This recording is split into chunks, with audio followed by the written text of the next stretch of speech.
Donc en fait, nous subventionnions le foyer pour cette somme-là concernant la jeunesse, et donc c'est la communauté de communes qui verse cette somme-là au foyer, et elle nous est retenue sur notre attribution de compensation. Et donc vous avez en fait une évaluation totale, donc 105 232 € pour Haute-Rive et 306 854 € pour l'ensemble de la communauté de communes. Y a-t-il des questions? Toutes ces choses-là ont été déjà votées à la communauté de communes. Donc s'il n'y a pas de questions, je mets aux voix, donc qui est contre, qui s'abstient, donc à l'unanimité.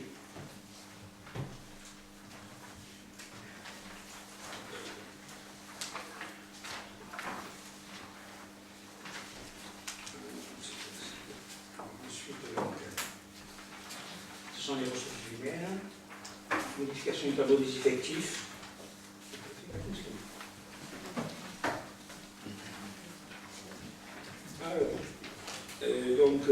Compte tenu de l'avancement de grade, il est nécessaire de procéder à la création de postes suivants. Et donc, vous voyez toute une liste de postes, donc chaque fois qu'une personne avance de grade, donc c'est un nouveau poste. Et afin de permettre de retracer la réalité des postes nécessaires, suppression des postes donc, qui étaient occupés par ces agents-là.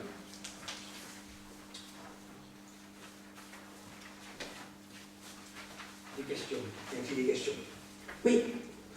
Donc, il y avait 44 agents promouvables, il y en a 27 postes, les 17 autres dont ne seront pas promus. Sur quels critères ont été faits les choix? Alors, ils ne sont pas promus au 1er juillet 2018, ça ne veut pas dire qu'ils ne le seront pas. Les critères, ça a été sur l'ancienneté dans le grade et aussi sur l'échelon.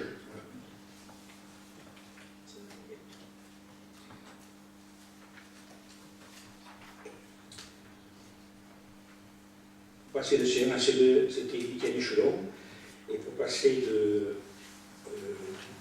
C2 à C3, c'était le 10e échelon. Et aussi, un autre critère, c'était les personnes qui étaient proches de la retraite, même si elles n'étaient pas ce critère-là.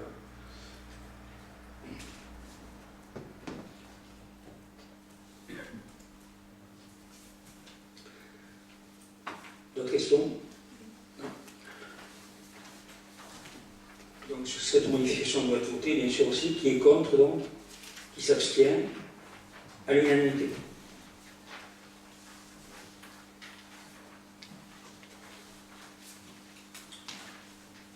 Alors sur le travail le week-end, ça a été déjà expliqué donc, au comité technique, et le comité technique a donné son avis favorable, 8 pour et 2 abstentions. Il s'agissait donc de mettre en place une relation de travail par cycle incluant le travail le week-end pour une équipe chaque week-end composée de 2 agents. Nous avons 6 équipes volontaires et donc ils travailleront donc un week-end sur 6, ils travailleront donc 3h75 le samedi et 3h75 le dimanche. Ils récupéreront donc ça sous forme de 2 jours de congé.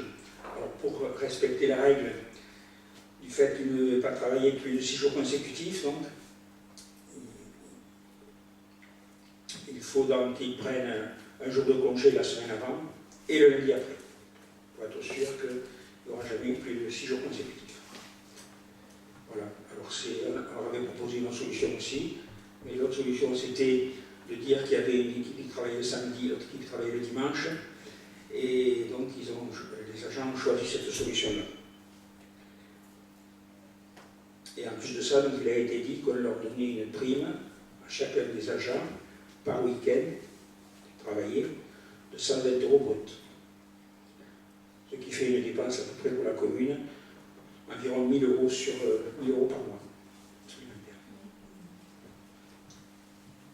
Je peux? Alors, déjà, si vous mettez en place un cycle, vous ne pouvez pas considérer que vous mettez des jours de récupération et une indemnité. Parce qu'un cycle, c'est 70 heures sur la quinzaine. Si vous voulez mettre une indemnité et un jour de récupération, il vous faut mettre ces 70 heures supplémentaires. Là, vous le traitez comme des heures supplémentaires. Et en fait, c'est un cycle de travail de 15 jours. Et vous le traitez comme des heures supplémentaires. Le temps de travail est bien calculé sur 15 jours. Vous avez d'ailleurs Combien d'heures le tableau qui a été remis avec une moyenne de 35 heures sur les 15 jours. Combien d'heures? Voilà. 35 heures semaine, dans 70 heures. Donc vous ne pouvez pas aujourd'hui le traiter comme vous le faites, comme des heures supplémentaires avec une indemnité compensatrice et un jour de repos. On ne met pas d'heures supplémentaires, il n'y a pas d'heures supplémentaires, c'est une prime. Alors pourquoi vous C'est mettez une prime, et donc il récupère pour 3h75 travaillés, il récupère cette 3h45, oui. Vous avez dit où c'était 3h45 minutes, c'est 3,75 heures, c'est la même chose. Le tableau qui a été distribué la dernière fois en CT a été validé par le centre de gestion et c'est avec son aide que nous avons réalisé justement la détermination de ce cycle de travail. Donc on reposera la question, mais pour nous, le dispositif est bon. Donc voilà, il correspond justement à la législation. Il permet d'avoir les 6 jours, de ne pas avoir plus de 6 jours de travail. Et justement, dans les cycles qui avaient été distribués au niveau du CT, vous aviez le décompte sur la quinzaine et ça se calcule sur la quinzaine. Et comment vous comptez 1 000 € par mois, 2 agents par week-end, 2 agents par week-end, il y a 20 week-ends, vous avez commenté? Non, par mois, il n'y a pas 20 week-ends. Non, il y a 20 week-ends sur la période de référence. Non, parle de, je vous dis, 1 000 € par mois. Oui. Et le jour de récupération, vous ne le comptabilisez pas? Le jour de récupération, on ne le paye pas. Ah non, mais vous ne le comptabilisez pas. Qui c'est qui travaille? Le jour de récupération, il faut le comptabiliser chargé. Ben oui, je suis désolée. Mais c'est déjà compté dans la paye des agents. C'est déjà c'est un jour de récupération. Non, mais ce qu'on paye en plus pour le mois, c'est 1 000 €. Ouais, et voilà. Ensuite, les autres agents qui travaillent le samedi, l'accueil de la mairie, l'état civil, la médiathèque, la police municipale. Comment vous allez harmoniser? Parce que là, c'est vraiment des inégalités. Alors, en fait, déjà, il ne travaille pas le dimanche, que je sache. Le samedi, je viens de dire. Donc, l'égalité, ça serait s'il travaille le dimanche. Ensuite, je vous signale que l'accueil, c'est bien ce qui se passait. Et il travaille 2 heures, il récupère 4 heures. Hein. Oui. C'est pareil. Donc, l'égalité, ce qui a été proposé au comité technique, et ce que nous vous avons dit d'ailleurs de la part de ce comité technique, c'est qu'effectivement, face à cette question qui a été posée justement par les représentants du personnel, qu'il y aurait une mise à plat complète sur tous les services et qu'ensuite on ferait une harmonisation. Donc il va faire la mise à plat quand les services techniques ont déjà commencé le 16 juillet. Oui, avec ce dispositif qui, comme vous le savez, est mis en expérimentation jusqu'au mois d'octobre. On a explicité au comité technique qu'on ferait une évaluation au mois de septembre et qu'en fonction de l'évaluation et entre-temps des résultats sur les autres services, nous proposerions un autre système. D'ailleurs, ce qui a permis d'avoir la validation de ce dispositif, et vous le savez, c'est le fait justement de partir sur une expérimentation. Donc en même temps, nous ferons l'analyse sur les autres services et nous ferons une proposition en ce sens, et ce n'est pas le sens aujourd'hui. Mais les autres services sont désavantagés. Je suis désolée. Aujourd'hui, ils ne travaillent que le samedi et la compensation financière est prévue pour le travail du dimanche. Vous donnez une prime pour le travail du dimanche. Mais arrêtez, pour le travail du dimanche. Les autres ne travaillent pas le dimanche. Pourquoi vous insistez? Vous voyez que c'est différent quand même. Faites exprès là. Et vous pensez que c'est la solution de prendre des employés le week-end pour nettoyer certaines rues? Vous pensez que c'est vraiment la solution? Oui, l'autre solution, c'était ce que nous avions fait nous, de nettoyer nous-mêmes, mais bon, ça a été diversement apprécié. Oui. Vous pensez que l'origine, c'est pas autre chose? C'est l'arbre qui cache la forêt. On pourrait ne pas salir, effectivement. Oui. Et puis vous faites des choix de rues. Pourquoi certaines rues et pas d'autres? Mais oui, alors à ce moment-là, vous tenez toute la ville. Non, vous savez très bien où je veux en venir, monsieur le maire. Mais le choix des rues, c'est sur les arrêtés d'attroupement. Ce n'est pas sur le nettoyage. Le nettoyage se fait sur la ville. Sur toute la ville, le samedi et le dimanche. Peut-être pas toute la ville, mais en tout cas, sûrement l'esplanade, également la halle, ce qui est sali. Le bois de Notre-Dame. Voilà. Excusez-moi, j'avais pas compris que c'était juste pour nettoyer le samedi et dimanche. Ben oui, c'est juste que c'était plus pour au cas où il se passe quelque chose et qu'il y ait une urgence, qu'on ait besoin de technique parce qu'il s'est passé quelque chose dans la ville. Il ne s'agit pas là d'un dispositif d'astreinte, on est bien d'accord, on n'est pas dans un fonctionnement de type astreinte, puisqu'un fonctionnement de type astreinte est tout à fait différent, puisqu'il faudra à ce moment-là déterminer une indemnité d'astreinte qui s'appliquerait aux agents qui sont effectivement mis en astreinte, et ensuite une compensation financière pour les moments où ils sont appelés et où ils sortent. Quand les agents, le samedi et le dimanche, passent sur les rues, donc ils ont des itinéraires, et en plus, une fois que ces secteurs prioritaires sont propres, ils vont dans d'autres secteurs, et donc aujourd'hui, ils font effectivement les rues commerçantes, parce que c'est important que le samedi matin et le dimanche matin, les commerçants des différentes rues puissent avoir des commerces avec des demandes de commerce qui sont propres. Et ensuite, le bois de Notre-Dame, certains squares, ils ramassent les poubelles. Et ça permet de faire un apport de service Ils public ne ramassent pas les poubelles. Ils ne ramassent pas les poubelles. Je ne vous ai pas interrompu, Madame Barre, si vous permettez, je peux terminer. Donc, ils font d'autres missions. Et l'objectif, c'est aussi de permettre d'avoir une continuité de service public sur ces périodes-là. Alors, ils ne ramassent pas les poubelles, je suis désolée. Ils ramassent les canettes, les mégots, les seringues. Oui, bien sûr. Bien sûr. Mais oui, bien sûr. Bien sûr. Ils ne ramassent pas les poubelles ils ramassent les poubelles, ils changent les poubelles. Ils les changent, ils servent les sacs, ils les mettent dans le petit véhicule. Ils le font au bois de Notre-Dame, ils le font derrière la piscine. Oui, oui. Parce que, évidemment, Partout, il y a des squats, ils le font. il n'y a pas de squat. Ce Mais sont des gens uniques. C'est dommage. Il n'y a pas de squat. C'est dommage qu'il y ait justement des gens qui déposent des choses et on est d'accord avec de dire que ce n'est pas possible de rester comme ça. Donc on a trouvé ce moyen qui, ma foi, on aime notre ville, on l'embellit. On ne peut pas fermer les yeux et passer devant comme ça. Alors, moi, Mais vous fermez les yeux sur la sécurité, c'est ça le souci. Pas du tout. Mais si, mais si. On met en place le CSPD que vous avez mis dans le sommeil. La propreté urbaine ne va pas régler les problèmes d'incivilité, de délinquance. Vous avez vu ce week-end ce qui s'est passé partout, dans toute la ville, ici à Saint-Paul. Vous n'êtes pas au courant, vous habitez, Madame. Vous n'allez pas me dire que c'est exceptionnel parce que c'est nous qui sommes là. Non, c'est pas exceptionnel. Arrêtez de dire n'importe quoi. C'est pas exceptionnel, mais vous n'êtes pas sensible à ça. Ah ben ça vous vous trompez, parce que c'est quand même nous, sur la vidéoprotection, qui faisons la maintenance, elle n'était pas jusqu'à maintenant. Parce qu'elle fonctionnait. Vous avez refusé la troisième tranche. On a refusé la troisième tranche, mais vous savez très bien qu'on va, à la demande de la gendarmerie et de la police municipale, améliorer le système actuel, avec effectivement vous êtes contre la vidéoprotection, vous êtes contre. Nous ne sommes pas contre la vidéoprotection, nous sommes contre la vidéosurveillance. Voilà. Vous jouez sur les mots. Si vous ne faites pas la différence entre protection et surveillance, c'est gravissime. Moi, je constate que vous n'êtes pas sensible à la sécurité, que vous faites travailler les agents le dimanche. Vous ne pouvez pas dire que nous ne sommes pas sensibles. Arrêtez là-dessus. Vous ne pouvez pas dire qu'on n'est pas sensible à ça. Hein. C'est pas vrai. Nous sommes sensibles et nous sommes bien embêtés aussi. Hein. Dites pas que nous ne sommes pas sensibles. Que nous n'avons pas trouvé les solutions, vous avez raison. Et que nous ne sommes pas sensibles, vous n'avez pas le droit de le dire. Toute une équipe, là, elle est sensible à ça. Et on y est sur le terrain.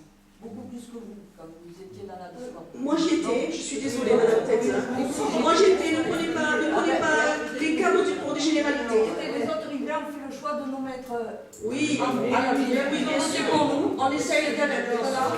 Bien sûr, mais tout ce que vous avez raconté, c'est sûr qu'ils ont fait le bon choix. Bon allez, s'il vous plaît. Vous voulez bien qu'on arrête là la discussion, parce que je crois que tout le monde a donné ses arguments.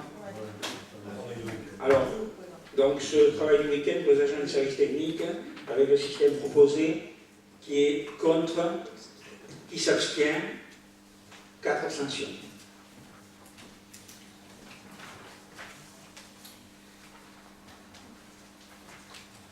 Alors sur la création des postes contractuels commençant des services, donc, il y a une modification, mais c'est qu'en fait... Excusez-moi, Madame Marc, j'ai dit quelque chose, je n'ai pas entendu. Non, je ne vous ai rien dit. J'ai rien à vous dire. J'ai rien à Vous vous devriez dire. fermer, quand vous ne parlez plus, vous devriez fermer. Donc, c'est rajouter un poste à 24 heures, hein, sur la dernière ligne. Sur l'échelle CE.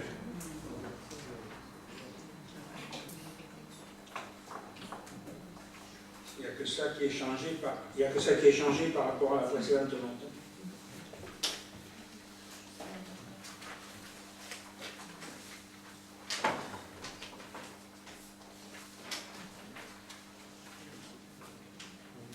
Alors, tous ces postes sont ouverts, ça ne veut pas dire qu'ils seront utilisés, hein, c'est au cas où.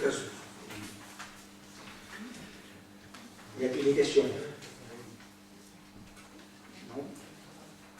Est-ce qu'ils existent déjà? Non, c'est des nouveaux. Il en existait, effectivement.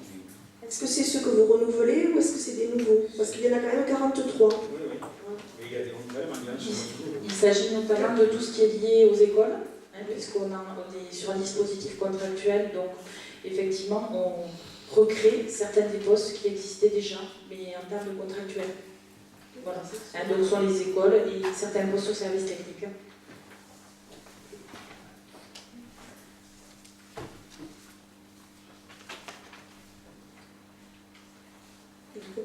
Des questions? Non.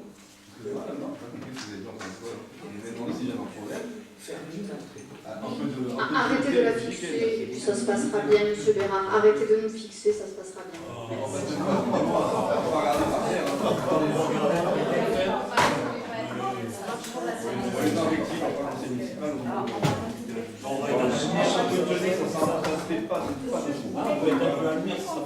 avez personne en face. Vous aimeriez qu'on passe à tout un conseil comme ça? Oui. C'est monsieur Massaclier? J'en vois en face. Vous voyez qui en face? Bon, mais Non, tu n'es pas aussi intéressant. honnêtement, je me rappelle que nous étions dans les classes il y a pas longtemps. Allez, s'il vous plaît. Donc on passe au vote sur les contractuels. Qui est contre? Qui s'abstient? Donc à l'unanimité.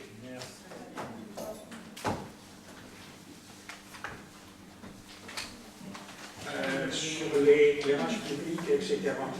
Monsieur Robert, spécialiste SDEG. Je vais essayer d'apporter un peu de sérénité au conseil municipal. Un peu de lumière, un peu d'éclairage. Dans un premier temps, on va parler d'une demande qu'on avait faite le 15 mars, c'était sur un éclairage route de Lorraine pour un abribus. Donc le SDEG, suite à notre demande, prendrait 80% des travaux à la charge, 115 € pour la commune. Donc je vous demande l'approbation. Donc ceci c'est fait. Oui, bon, on votera tout ensemble, si vous voulez, ou les deux. Vous avez des questions? Concernant l'éclairage public autour de la halle, donc là vous avez différents éclairages. Donc, sur l'allée des Ramiers, il y a 3 ensembles qui sont remplacés. À l'arrière de la halle, il y a 2 appareils d'éclairage. Sur le boulevard Jules Guesde et Jean Prudhomme, donc là on est à 49 lanternes. Voilà, tout ça pour un projet de 75 000, un peu plus de 75 000 €. Donc les technologies, les avancées en matière de performance, tout ceci fait que pour la mise en œuvre, on a une économie de consommation annuelle sur l'ensemble de ces remplacements de lampadaires d'environ 68%, soit 2 400 € par an. Donc en gros, la part communale, en un peu plus de 3 ans et demi, on rembourse 15 000 €. Pardon? Pas sûr? 15 316. C'était pas celui-là, c'est l'autre.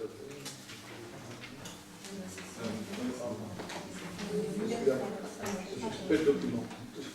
Je reprends, donc on a une meilleure encore économie de l'ordre de 72%, donc 3 482 € d'économie par an. Donc en un peu moins de 4 ans et demi, on rembourse l'ensemble de la part communale. Voilà.